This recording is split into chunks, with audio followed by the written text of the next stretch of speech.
Hello everyone and welcome to another video by Centipede Geek. Today I have a Netflix exclusive review for you guys. I'm going to review a horror film by the name of Europa Report. It is directed by Sebastian Cordillo.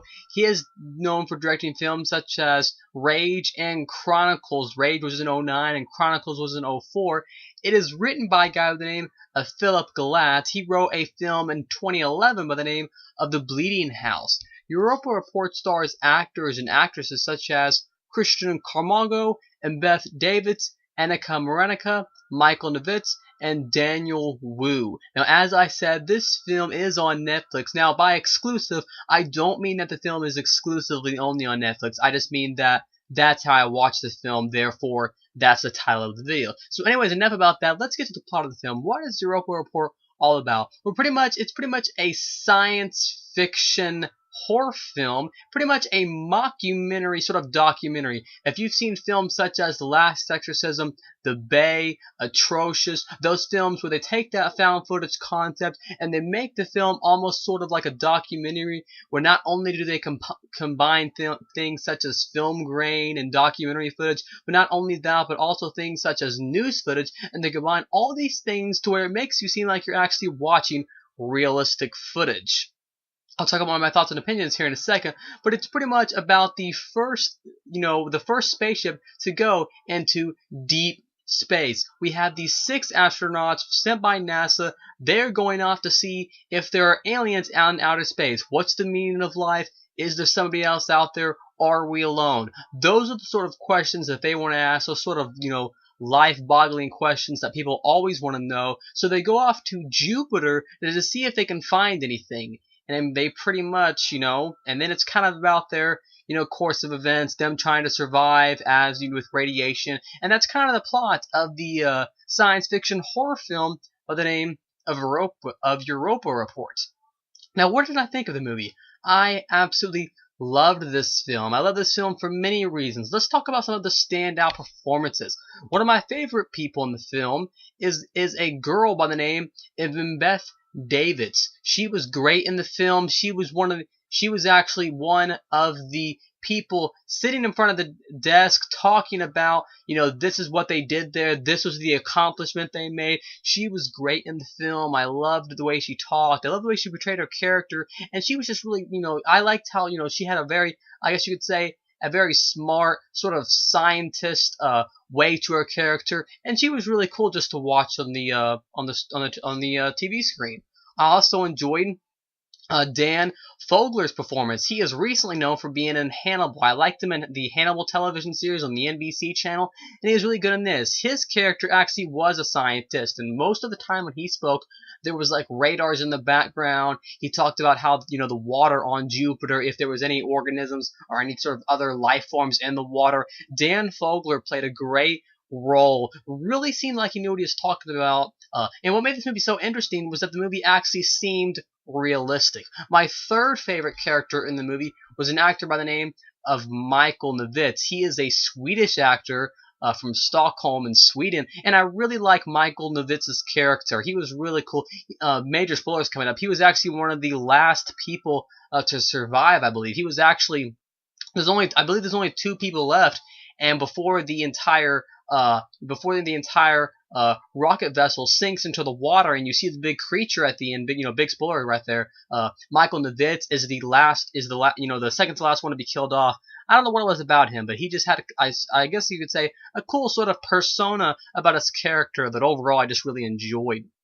Let's talk about the whole mockumentary aspect. Now that I talked about performances, the whole mockumentary aspect really made this film interesting. It captivated me, sucked me into the screen, made it really extremely interesting. I love the whole mystery aspect where you don't know if anything's out there. You don't even know if they're going to find anything, because all they see at first is a sort of light out in the sky. They don't know if anything's out there, and that's just how it is. So at first I was like, is this getting mystical, fantasy? Are they being sucked off into the light? Are they being transformed into the light?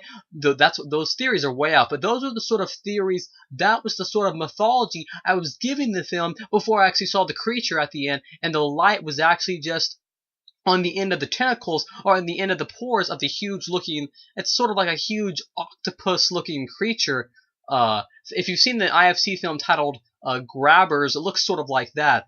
But that was the sort of mythology, and backstory I was giving the film until I previously seen that.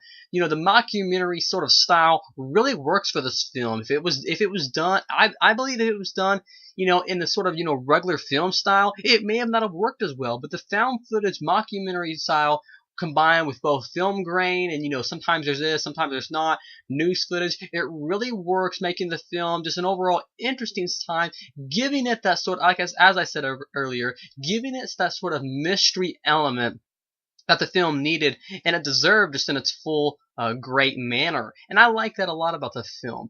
It had a nice tone to it, nice pattern. There's even some nice music in there that overall I really enjoyed. At times, there's some really cool orchestra music, like when they first go under the water, and it's pretty much orchestra music because it's like nothing they had ever seen before. There's some kind of your great classic horror music, not 80s horror music, but the classic sort of modern day horror music that you're used to hearing from these sorts of films that really works in the film.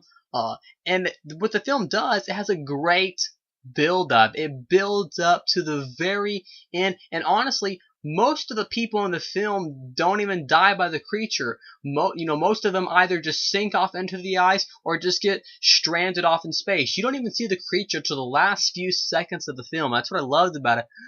It was a huge build up to that final finale moment at the end where you finally see the full creature and its full worth, and it's not like, sketchy footage, it's not grainy. You actually get to see the entire creature right in front of the screen, and I loved that. It was really cool. Such a huge moment in the film because I wasn't for sure the direction it was going to take, and I wouldn't say that the film, I wouldn't say that the entire film is creepy, but I will, that last moment was very creepy. It had a great atmosphere to it, but I will say that there are some really scary as hell situations to be in, me myself included. I would not want to be in the situations that they are in, because I think the film played itself more off as sort of a science fiction horror thriller, where it wasn't creepy, but it played it off, as a way where, this is a scary situation to be in. I will say, though, that ending scene where you actually get to see the creature, that was very creepy, and that was a very effective scene